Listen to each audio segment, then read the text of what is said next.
But Fittipaldi and RPM are the two official sponsors of this video. Now, this is on my new channel. I'm doing a lot of Spanish videos. That's kind of what my focus is going to. But I did promise Don and Michelle I'll make a video in English for the install and in Spanish. So bear with me. I'm gonna be jumping languages here. All right, guys, let's get this going. All right, guys. So got into the point where Papa Karnage decided to upgrade his Jeep. But on top of that, we are. He needed to upgrade his Jeep. He needed to upgrade his Jeep.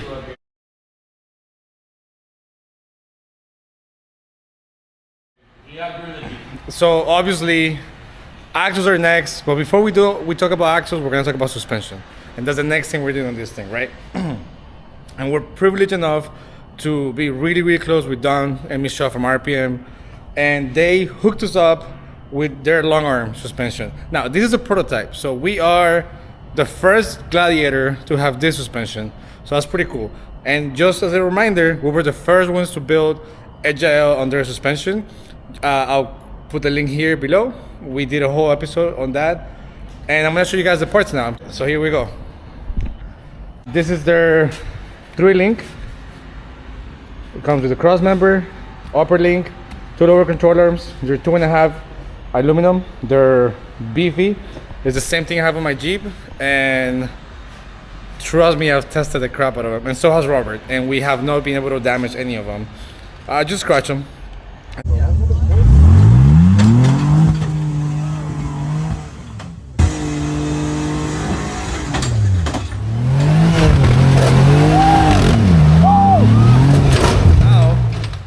The new is their rear lowers, their rear uppers.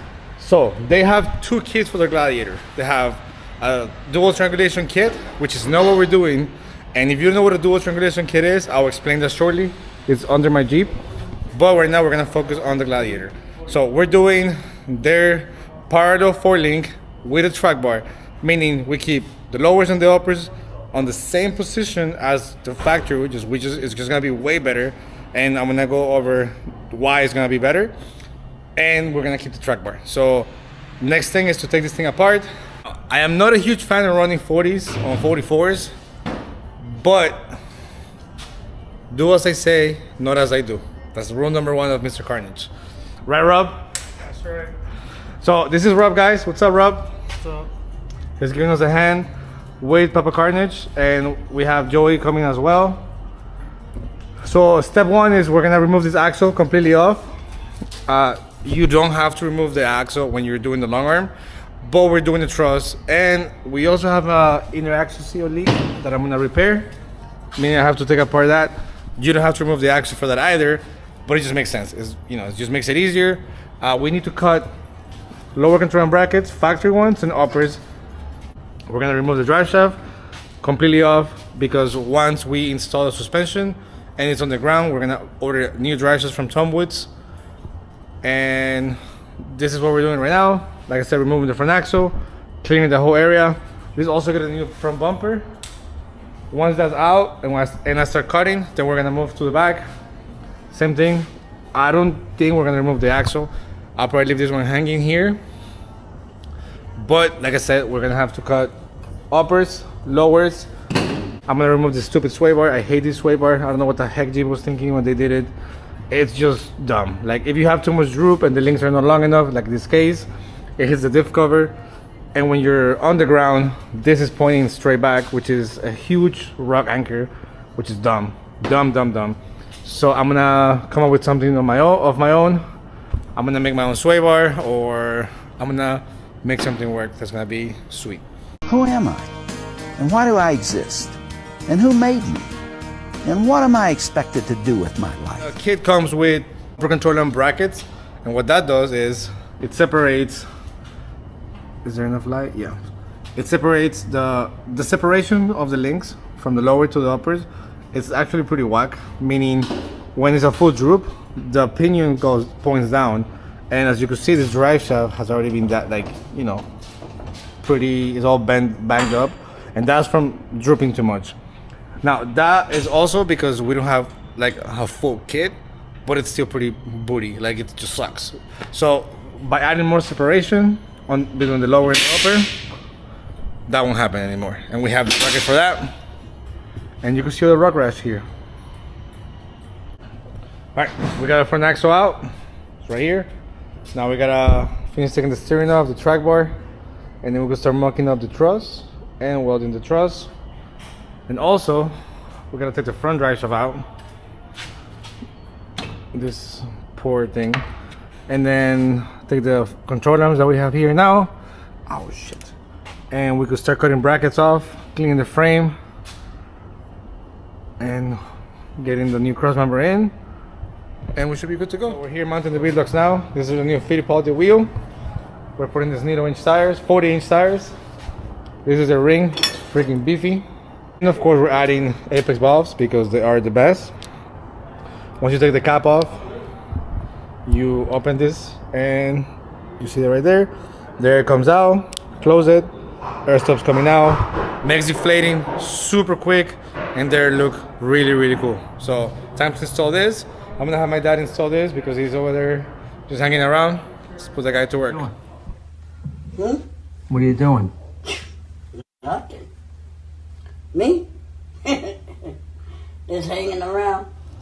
So I have my dad mounting the beadlocks. He's torquing the beadlocks right now. We install new apex valves and we put the TPMS back. Front axle's out, joystick in the front drive shaft out, fuel tank is out, and I'm gonna take the rear axle out. We have a rear truss for that as well. And then we're gonna start mucking shit up. Once we muck stuff up, we can start welding. The front is a cross member, like I said. It bolts on, we gotta do some drilling. These are the new rear brackets that weld to the frames. This is the driver's side. And as you can see, they come pre-welded and they come slotted, so they should match the holes in the frame. And then you just weld everything, and they should be pretty solid. Then you put the arms. These are the brackets for the axle. They also bolt to the lower control arms, so they're gonna be pretty beefy. And this is for the upper link in the front. Legit. Good morning, guys. Today's a new day. So last night we finished taking apart the vehicle. We took the axles out, the gas tank, the front drive shaft, the rear drive shaft. We did not, as you can see there. So next thing to do is we're gonna cut the loop here, unbolt it here, cut here. They sell a replacement for it because the upper control arm needs to go there. And that'll be a long day. So let's see how much stuff we get done today. Hopefully all of it, maybe. Okay, my preferred method of cutting is with a torch. It's a little more messy, but I cannot play. I like to play with fire, so it makes sense. We have a plasma cutter. I was probably gonna use that as well. I don't know. I like the torch, and then it's a more cleaning. But if you know how to use it, cutting is a lot easier because then you're able to, cut the weld instead of the bracket, and you kind of point it down, and it just kind of melts the weld, and then you're able to hammer the brackets out. Same here, and we have to cut this too, and then I have to move this line here. Those brake lines and this cable, and then we start cutting this as well. Split the transmission from here, and let's get cutting.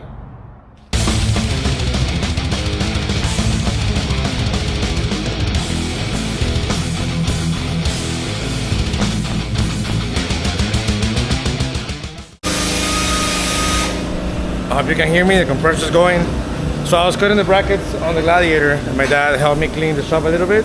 And then he's like, dude, I have nothing to do. What do I do?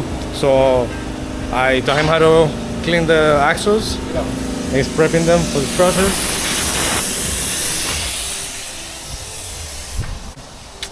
I'm gonna continue. I have one bracket left, and then I'm gonna clean the frame. All right, guys. So we got here while I'm working on Papa Karnage. Brandon is gonna clean up. What's up, Brandon? We're gonna clean up take up the whole motor mount from the 4-cylinder. And these are the new America's Most Wanted mounts. And these go welded on the frame for the 7.0 that we're gonna swap. So stay tuned.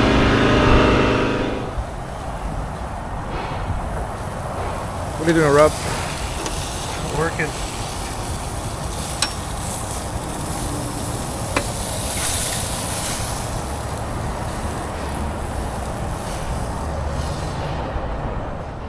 How's it going?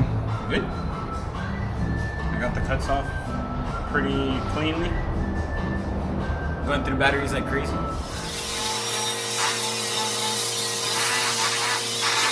Alright, we made it to the end of the day. It's about 6 o'clock. I'm dead. So Rob helped me and we finished cleaning the frame. It's a lot of work. We finished prepping the trusses. We cut all the brackets and cleaned the frame. That alone takes a lot of time if you want to do it right. I still gotta paint them. Anyway, tomorrow we're gonna weld the trusses, weld the rear brackets, put the cross member. Hopefully enough time to, we're gonna do it quick enough where we're gonna be able to put the axles back on it. But I will not until tomorrow. It's about 6 o'clock. I was here at 7.